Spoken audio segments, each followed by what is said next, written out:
What's going on? So, I still got unfinished business with this rifle rolling. And oddly enough, I did some sick ass rifle rolls. Today's Sunday. Friday, I was out at the field with Mark with the Skywing Extra NG. And he goes, "Oh, let me film you. Let me film you. I want you to run some smoke."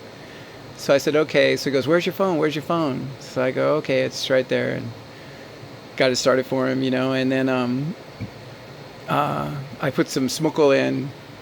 I'm running this new stuff now that's way cheaper than Super Dry. It's super clean. And my plane was super clean after. It was super. I went 2 flights with a full tank of smoke oil, and my plane was like dry afterwards. And the smoke was sensational, like billowing clouds. Obviously, I have the speed controller set up right in the mix, right, because it was perfect, and it was pretty sick. And then I was able to, right away he wanted the torque roll video, so I just locked into this torque roll like right in front of me, and it just spun like a freaking top, and it was just locked in like there was a stake driven through it to the ground. And I let it cloud up. I was only like a foot high, 6 inches high, and I let it cloud to where I couldn't see the plane anymore. I just knew it was there. And then I thought, this is going to be the sickest smoke and torque roll video. And then I finally pulled out. I couldn't see my plane for so long because it was so thick. And then I did the tightest ass tip spin like you ever saw. I was just full throttle cranking, and I had it just on the right axis, and it was honking around and then I let it go flat, and it just spun like a pinwheel. And Mark was going, "Oh man, that was tight." And I go, "Yeah," and he's filming the whole time. And then I go, "Let me do some rifle rolls, so I can like balance this video out from these types of 3D maneuvers, And then so I just like honked at full throttle, and I went from so far across the field to so far the other distance that I couldn't even tell if I was going up or down, because I was so far away when I stopped. And I go, "Man, this could be the longest, lowest, sickest rifle rolls I've done." And I just really kind of just relaxed and went for it, and just tried not to panic, because the P word is what gets me. Like, I can do rifle rolls, I just gonna panic. So I did some other maneuvers too. I did some really cool mountaintops stuff I'm doing. Oh, super tight funnels, the tightest funnels I've ever done, and in the smoke. And I go, "Oh man, this is gonna just be a sick ass video."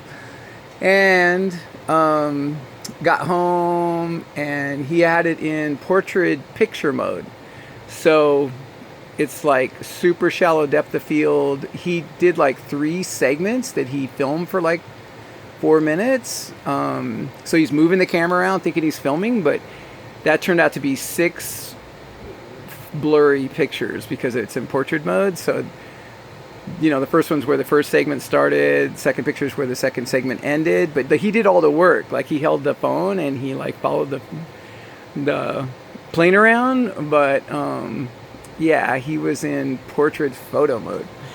So that's like such a tease, because I wasn't planning on flying like that, and I wasn't planning on getting a video, and I didn't ask him to, but he goes, "Oh, let's get a video."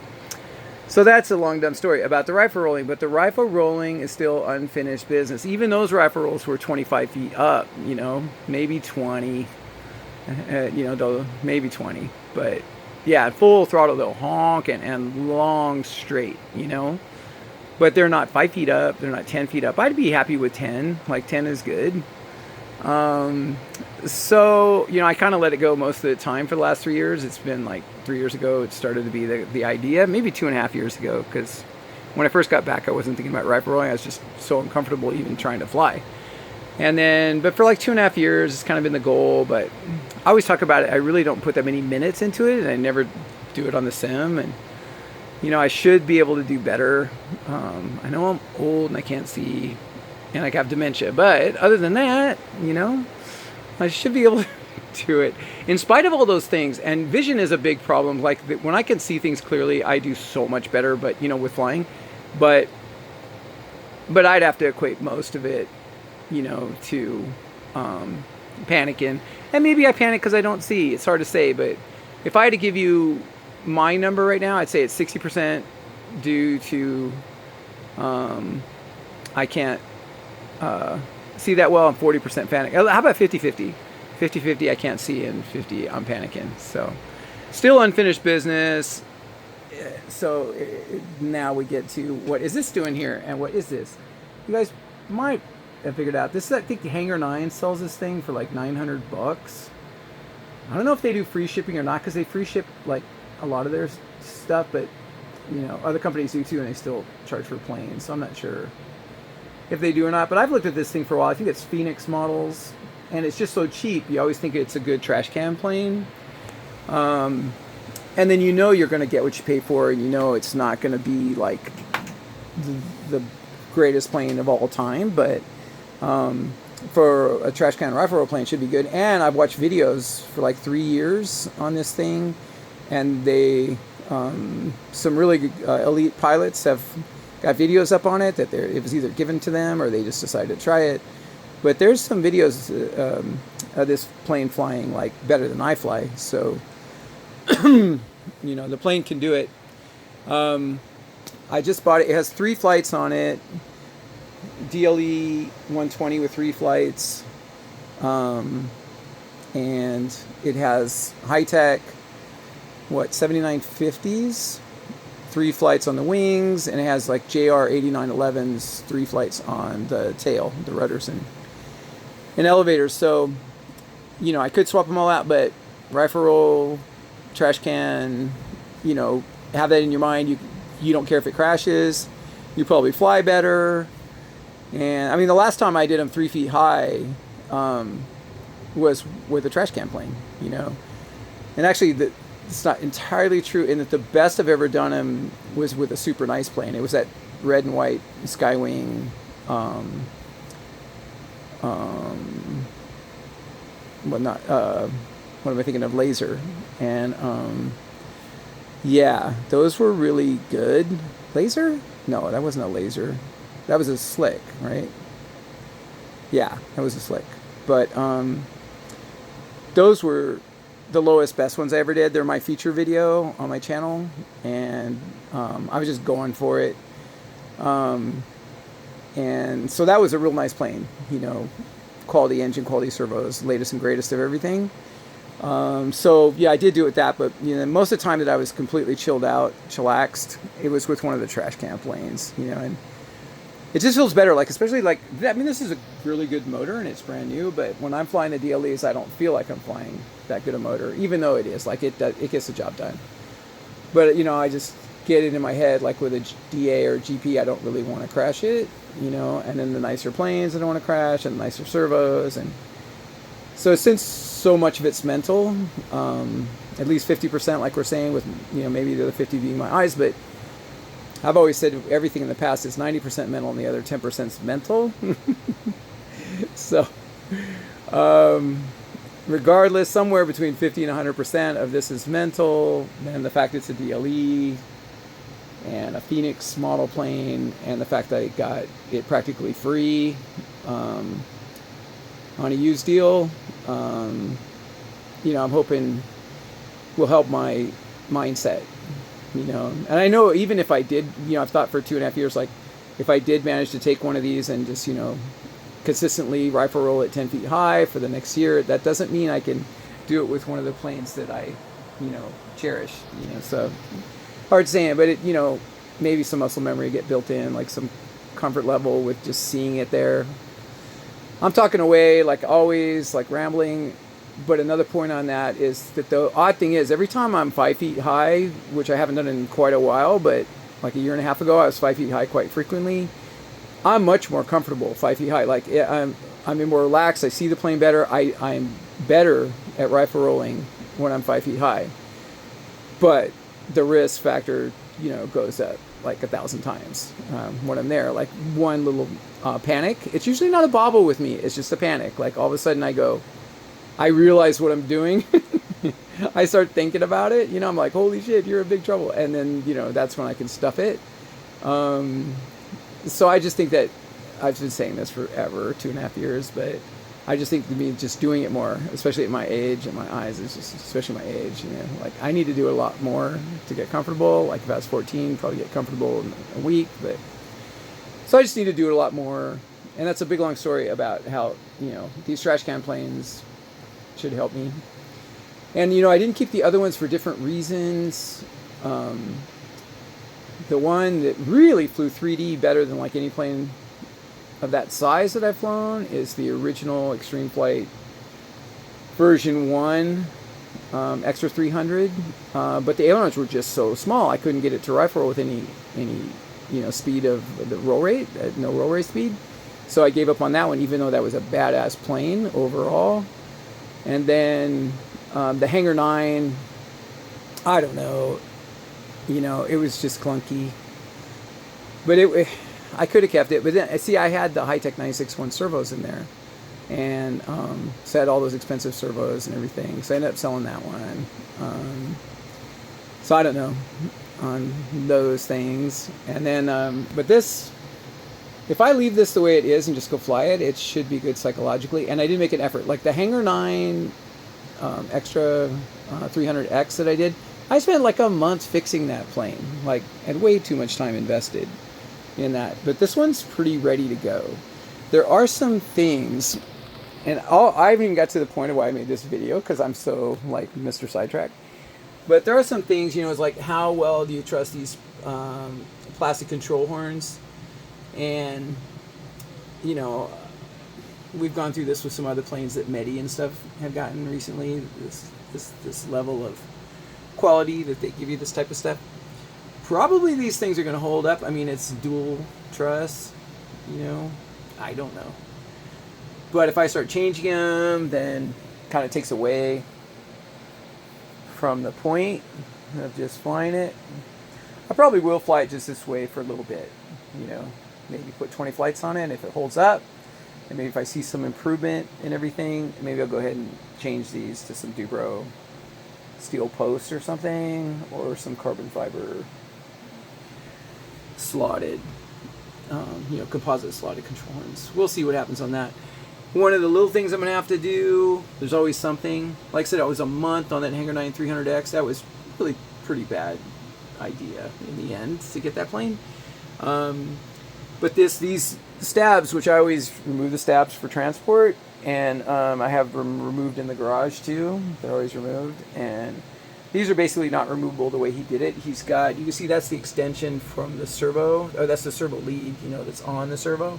And then the extension is actually in the fuse short, you know, so he never planned on taking these off.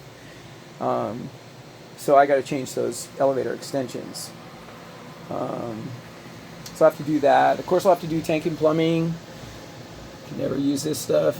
Never use somebody else's tank and plumbing. And of course, he's got no boba straw on there, and got the clunk too short, but at least it's a good tank and everything. Probably won't be able to use his switch and stuff, charge jacks, and his big packs. He's got lifeys in here, and look at there, like, what's the size? Is it 4,000? What does that say? Yeah, 4,000. So these are way too heavy, so I'll put Thunder Power 2800s in here, 25C. And then the other thing, this is why I made the video, is I'm kind of looking at it after I got it. And like I said, I got it for practically nothing. So, and you know, it's a brand new DLE 120. It's a brand new $900 plane. So that's pretty good. But then you start looking, and it's got this wooden Zor prop that's painted black. No big deal. Some off-brand aluminum spinner that's too heavy. No big deal. All this stuff's no big deal. It's like still awesome to get it. It's still an awesome concept. But then when I picked up the fuselage, when I went to put it in the van, I was like, Jesus, man, it was so heavy. And then the wings are really, if you had the sky wings next to this, the cord is so narrow. And then you can't see right here. I'm too lazy to get up. They're super thin. So they're tiny, thin wings. So I'm like, oh, I hope this plane's light. Oh, look at the size of the ailerons, though. That's the big thing. That's why I got rid of the version 1 Extreme Flight Extra 300, because it wasn't going to have the roll rate. I'll get the roll rate on this thing for sure. And I've seen in the videos guys did, but then I'm like, God, it's got thin little wings, sharp leading edges, and the fuselage is so freaking heavy. And I go, well, let's take the cowl off and let's just see, because I got it from an old guy, and these old guys, they'll put 5-10 pounds literally of lead on the nose of these things. And I'm like, maybe that's why it's what heavy as a tank. And sure enough, I took the cowl off and look at this. I think that's 3 or 4 pounds right there. Jesus. And then sure enough, whoop, he's got it on the other side too. So he's probably got 5 pounds on the nose here. And then it was even too nose heavy for him. So then he strapped some more lead inside the fuse, which I've never seen anybody do. So then I was really stoked. So yeah, I get to take this 4 or 5 pound weight off here. Then that fuse, that's a plane going from 32 pounds to 27 pounds, you know. I mean, that's staggering, the difference in how things fly that way. So yeah, I'll get to in that, you know, 1/4 ounce he's got over there, 1/2 ounce, whatever that is. Get to take all this shit off of here. But it's nothing like that Hangar 9 300X that I had, that, you know, like I said, there was 2x4s inside. I had to take a Sawzall and skill saw and a chainsaw and get that stuff out. It had a 130 ounce jet tank. That was a $200 composite tank, you know, but yeah, I did get all that crap out of there. And then, yeah, that guy had the control horns reversed. So he had the short ones on the tips and he had the long ones on the root and everything. That plane was a nightmare. But this one's, you know, pretty good to go. I got to change the elevator extensions, take all this freaking weight off here. And, you know, a few other things. Tank. But not, I mean, I'll get this thing ready in a few hours, one day, you know, like 4 hours over one day. Or 2 hours for 2 days. But yeah, so this motor still has to be broken, which is totally cool. And the plane's all new. I think these control horns might hold up. I don't know. I'm going to find out. So if I break one, I'll change them all. But yeah, these are new servos. And I've flown these before, these 7955s. They're not brushless. And but, you know, I'm just going to rifle roll this, so they just have to have holding power and just have to be pinned. It's not like I'm going for centering or smoothness or proportional linearity or anything. Just if they can go over hard and stay there, then that's good. And I think he's got new 8911s on the tail, JRs, and I think those things are solid. You know, I don't think they're that fast or that good, but I think they're a solid servo. So yeah, probably worst thing is I just change those for some high-tech 951s. And, you know, after a while. But I'm definitely going to fly it the way it is and check it all out. But, yeah, change the extensions for the elevator so I can remove the stabs.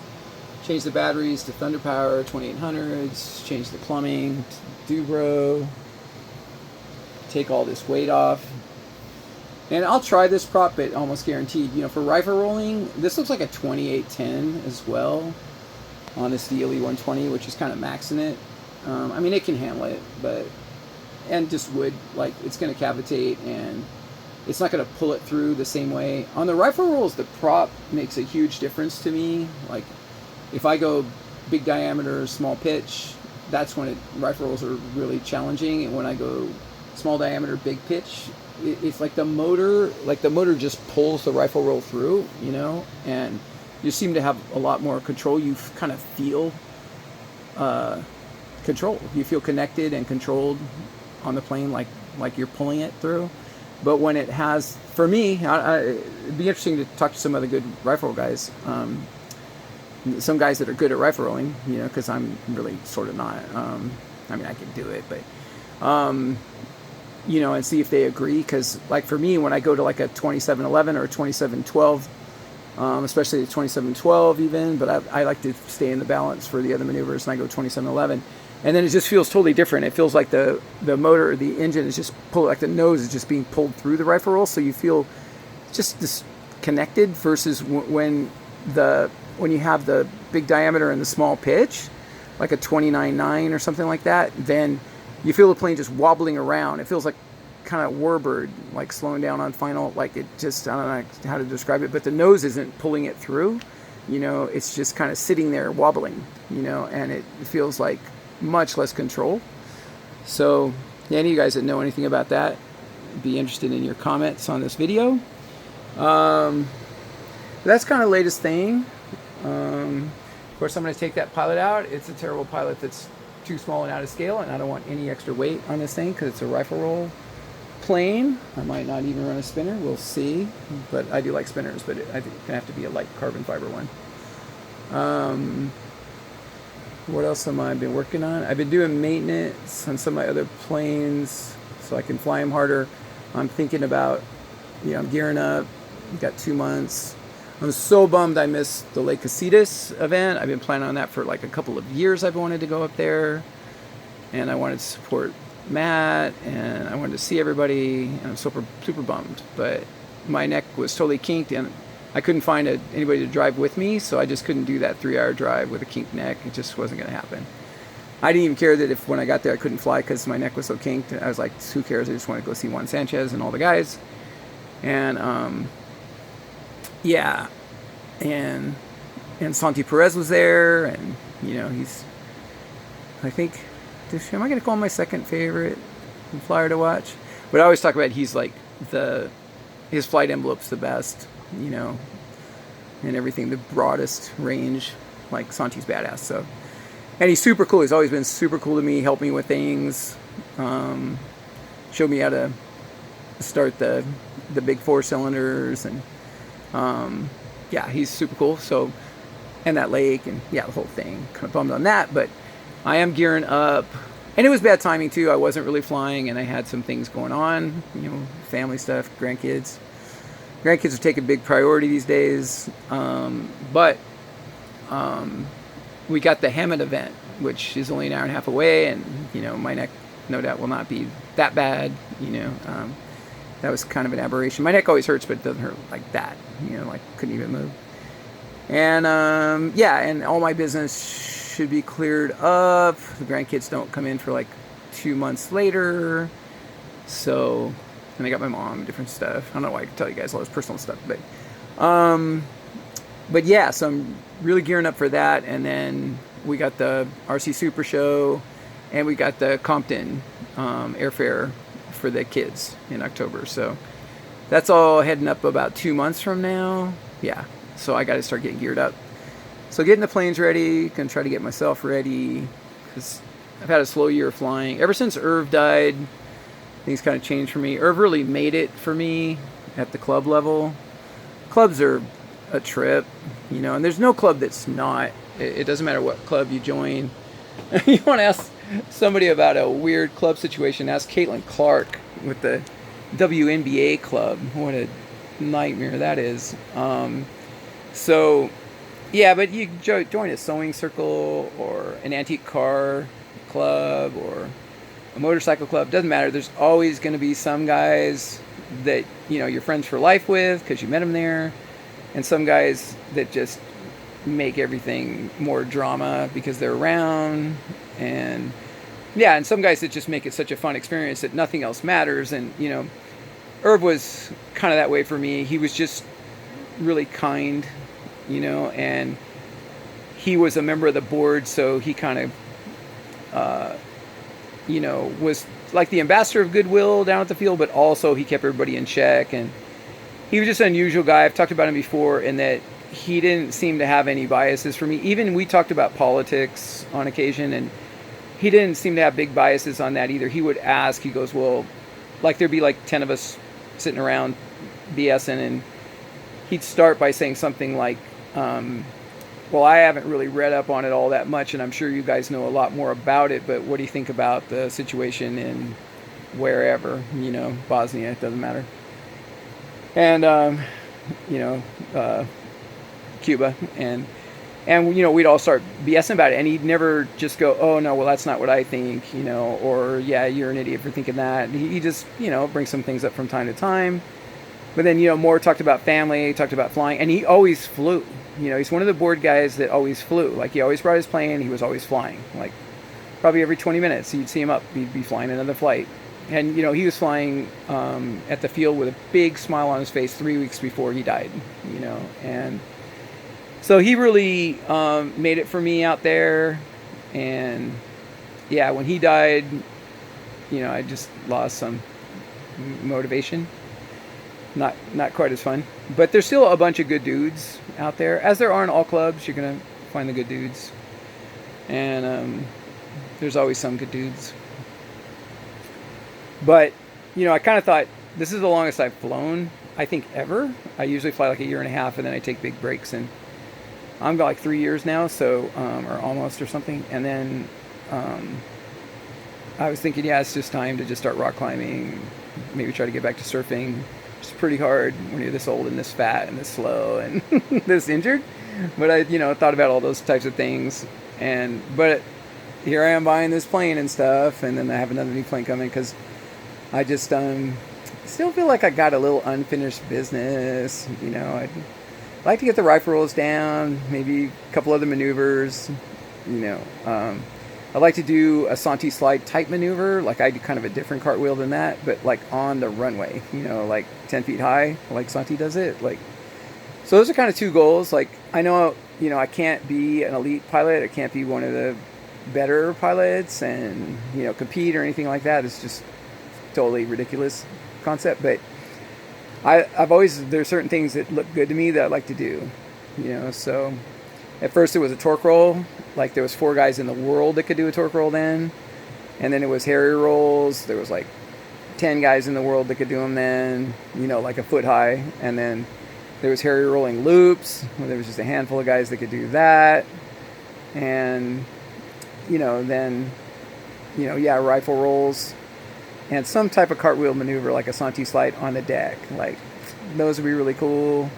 I started working a couple years ago on elephant walks, and they seemed easy at first, but then it looked like it was going to take me a little bit of effort to really like make them look pretty all the time, just the way I wanted. I like them where they bounce a little bit and stuff. But then overall, I just didn't think the elephant walk was that interesting, overall. Like, so I didn't keep working on it. So the point is, like, there's just a few maneuvers that I think are cool looking, and so I'd like to have those.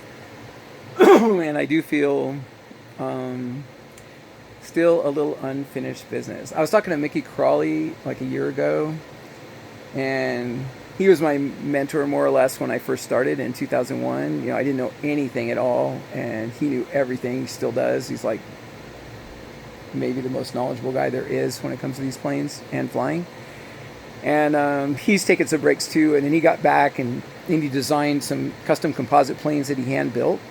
And they're totally sick and stuff. And he, won the Unlimited division for Southwest IMAC this year and all that stuff. And I go, why'd you get back? And he goes, I don't know. And I go, unfinished business. And he goes, that's right. Unfinished business is just like really, struck a chord with him like right away that's what it was. And that's what that's what some of us do. I think some of us that are kind of competitive or have goals or whatever. I don't know. But yeah, I just feel like I'm not quite done, and I know I'm not going to get better in 5-10 years. In 4 years I'll be 70, so I am not going to be getting better later. So if I'm going to do anything, it's got to be now. And of course I struggle with that too, because if I'm going to do anything with my body, it's got to be now too. But I'm going to try to do both. I'm going to try to do everything and be there for my grandkids and my mom.